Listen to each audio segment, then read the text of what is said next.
Chapter 42. Grateful, helpful, hopeful. As I bring this memoir to a close, there is one word that rises above all others in my heart: grateful. Truly, deeply, soulfully grateful. This process of putting my life into words, of revisiting the joys, the heartbreaks, the transformations, the failures, and the moments of grace, has given me something I never expected: peace. Writing these reflections has been more than an exercise in storytelling. It has been a spiritual reckoning, a gentle unwinding of years, and a way for me to hold my life in both hands and say, yes, this was good. I've lived an extraordinary life, not because of riches or power or accolades, but because of the people I've known, the lessons I've learned, the pain I've endured, and the love I've received and given. Mine has been a life filled with contradictions, surprises, and second chances. And now, as I near the end of this journey, I find myself not wanting more, but simply wanting to make more of what remains. I am grateful that I do not feel restless for what I've missed. I am not haunted by the pursuit of what's next. Instead, I am content in a way that I never imagined I'd be, especially in my younger, more ambitious, and sometimes more self-centered days.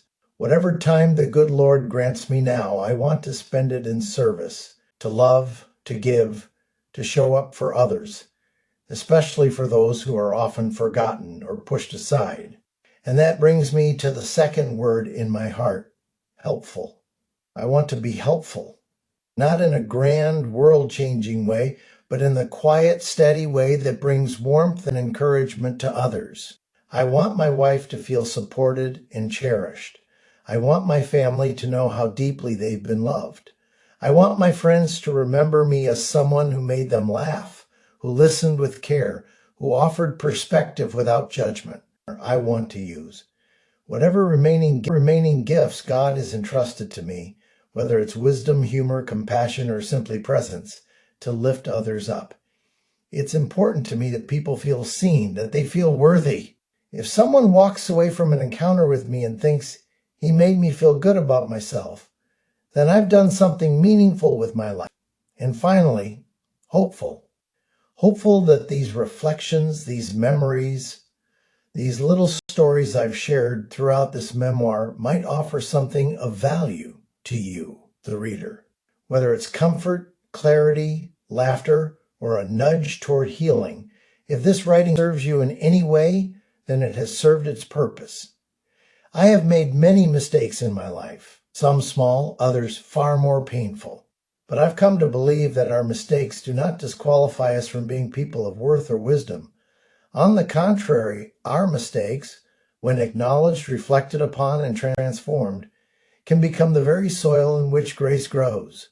I hope that by being honest about mine, others might avoid some of the same pitfalls, and if not, I hope they at least feel less alone in their struggles. In the end, what I wish most for the world and for you is simple. Let's love one another, not with idealized love, not with perfect love, but with real love, the kind that sees each other's wounds and stays close anyway, the kind that forgives, the kind that listens, the kind that recognizes that we are all in some way broken and all in some way beautiful. Let's stop fearing our differences and start celebrating them. Our diversity of thought, of identity, of experience is not a threat. It is a gift. A rich, sacred gift that teaches us how to expand our understanding, our empathy, our humanity.